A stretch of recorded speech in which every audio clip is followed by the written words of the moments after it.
নমস্কার বন্ধুরা। আমরা জানি যে কালকে আজকে কিন্তু ছিল ফোর্থ টেস্ট, আর ফোর্থ টেস্টের কিন্তু অফকোর্স ফোর্থ ডে ছিল আজকে বর্ডার গাভাস্কার ট্রফির।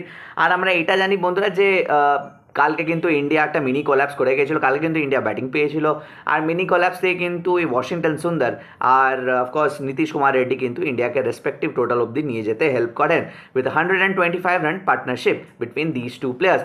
তারপরে কিন্তু আমরা দেখলাম ওভারনাইট স্কোর কিন্তু 358 ফর 9 গিয়ে কিন্তু কালকে স্টাম্পস ডে 3 হয়ে যায়, যেখানে কিন্তু নীতিশ কুমার রেড্ডি 105 রানে নট আউট থাকেন, আর অফকোর্স মোহাম্মদ সিরাজ কিন্তু 2 রানে নট আউট থাকেন।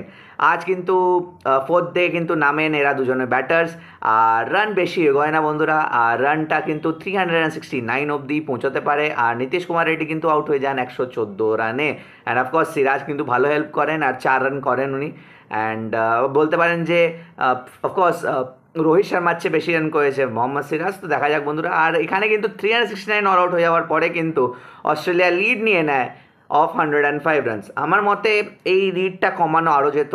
অফকোর্স 80 থেকে 90 রানসের মধ্যে যদি থাকতো তো একটা সাইকোলজিক্যাল আরও অ্যাডভান্টেজ থাকতো ইন্ডিয়ার।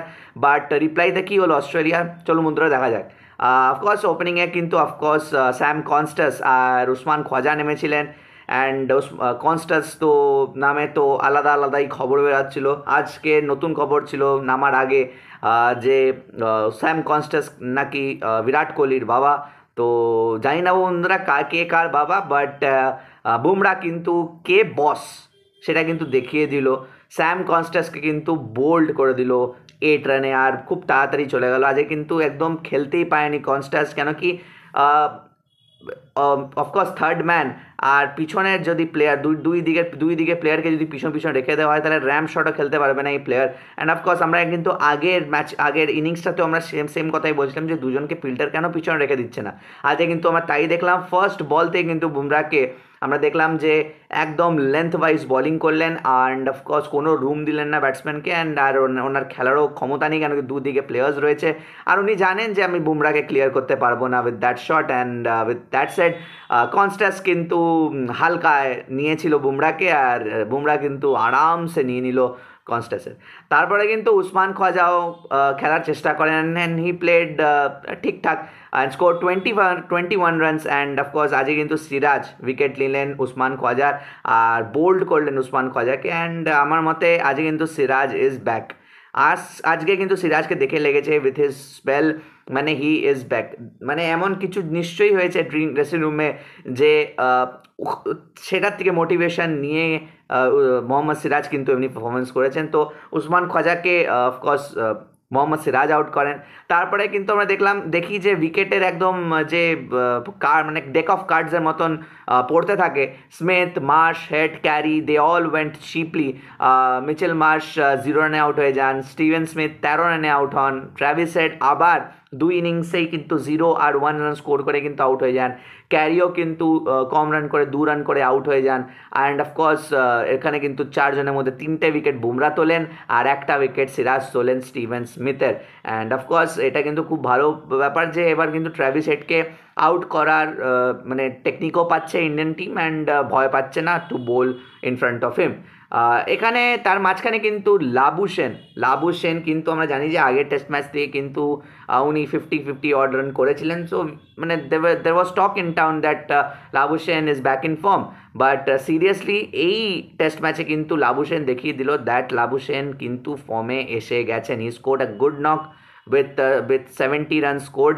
অ্যান্ড অফকোর্স উনি খুব ভালো খেলেছেন, আর একদমই অড বলকে টাচ করেননি একদম। হ্যাঁ, অফকোর্স উনি কিন্তু লাকের অনেক ফ্যাক্টর ওনার সঙ্গে ছিল।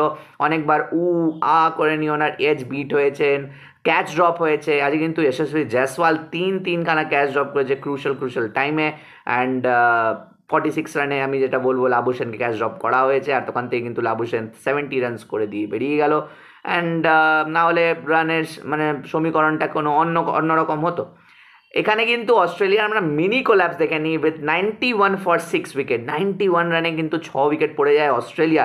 সেখান থেকে কিন্তু অ্যাজ আ ইন্ডিয়ান আর ইন্ডিয়ান প্লেয়ার্স আর ইন্ডিয়ান ড্রেসিং রুম আর ইন্ডিয়ান ফ্যান্সরা যারা যারা এমসিজিতে থাকে তারা কিন্তু they started believing that we can win this match. After মানে আমরা যখন গেমে ছিলামই না, আস্তে আস্তে আস্তে আস্তে আমরা কিন্তু গেমে বাপস আসছি। অ্যান্ড এখন অবভিয়াসলি 91-6 মানে যে বোলিং টিম হবে সে কিন্তু আপার হ্যান্ডে থাকবে না, যখন আপার হ্যান্ডে থাকবে যখন অস্ট্রেলিয়া লিডই 105 রানে নিয়েছিল যখন ইন্ডিয়ার ইনিংসটা শেষ হয়েছিল।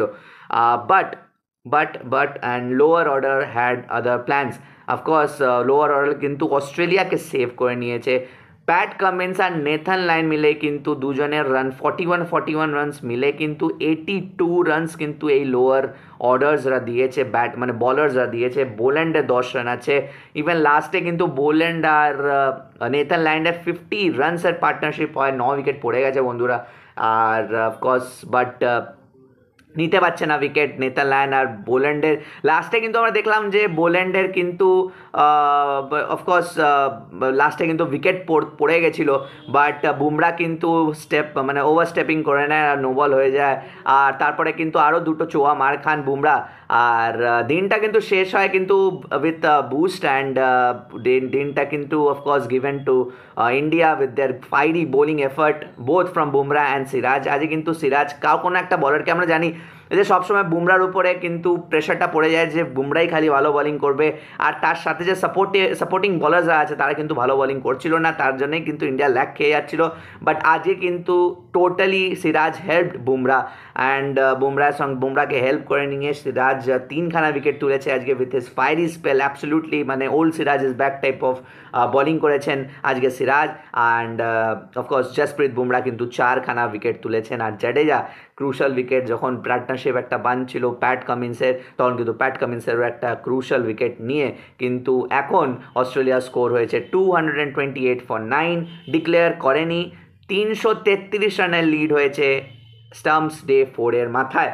333 রান হয়ে গেছে, আর কত খেলবে অস্ট্রেলিয়া আমরা জানি না। বাট হ্যাঁ, যখন যখন লাবুশেন প্রেস কনফারেন্সে আসেন তখন কিন্তু প্রেস অ্যান্ড মিডিয়া জিজ্ঞেস করে কি আর কত আপনারা খেলবেন, কত আপনাদের টার্গেট আপনারা ভাবছেন।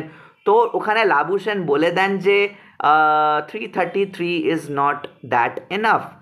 আই মিন যদি 333 আপনাদের জন্য এনাফ না হয় তাহলে 433 আপনাদের জন্য এনাফ হবে না। আর ভাল লাগলো শুনে যে ইন্ডিয়াকে খুবই ভয় পাচ্ছে অস্ট্রেলিয়ার। অফকোর্স ভয় পাচ্ছে বলেই পিচ দেওয়া হচ্ছিল না, উল্টোপাল্টা প্রেস আর মিডিয়াতে কমেন্টস হচ্ছিল, টার্গেট করা হচ্ছিল, গালাগালি করা হচ্ছিল। So all this things are happening just because they are মানে actually scared of the Indian batters and Indian bowlers, especially Bumrah and all the Indian players who are playing in this test match. But এই হলো বন্ধুরা যে 228 রানে 9 wicket currently. কালে কিন্তু আবার Nathan lion আর of course Scott Boland নামবেন batting করতে। 228 রানে 9, লিড বাই 333 রানস। নতুন বল নেওয়া হয়ে গেছে, যেটা কিন্তু 2 ওভার মাত্র বোলিং করা হয়েছে। And I am pretty much sure that কি কালকে যখন এত হেকটিক আর এত অফকোর্স প্রেশারওয়ালা ম্যাচের পরে যখন প্লেয়ার্সরা থকে গেছে, বলার্সরা থকে গেছে, কালকে কিন্তু রিজুভিনেট হয়ে কিন্তু কালকে মাঠে নামবে আর চেষ্টা করবে তাড়াতাড়ি অল আউট করা উইদিন 10 রানসের মধ্যে আর খেলতে নামতে ইন্ডিয়ার। অফকোর্স কালকে 98 ওভার্স ব্যাটিং হবে, 98 ওভার্স বলিং হবে। অ্যান্ড কালকে কিন্তু আবার 4:25 থেকে কিন্তু কভারেজ স্টার্ট হবে, 4:30 থেকে খেলা শুরু হবে। টিউনিং করতে ভুলবেন না, সকাল 4:30 থেকে। ইন্ডিয়ার কিন্তু হেল্পের খুব দরকার। তো এই ছিল বন্ধুরা আজকের ভিডিও। আপনারা যদি এই ভিডিওটা ভালো লেগে থাকে তো অবশ্যই লাইক করবেন, শেয়ার করবেন আর সাবস্ক্রাইব করতে ভুলবেন না চ্যানেলটা, কেন কি এমনি অ্যানালিসিসের ভিডিও আপনাদের কাছে আসতে থাকবে।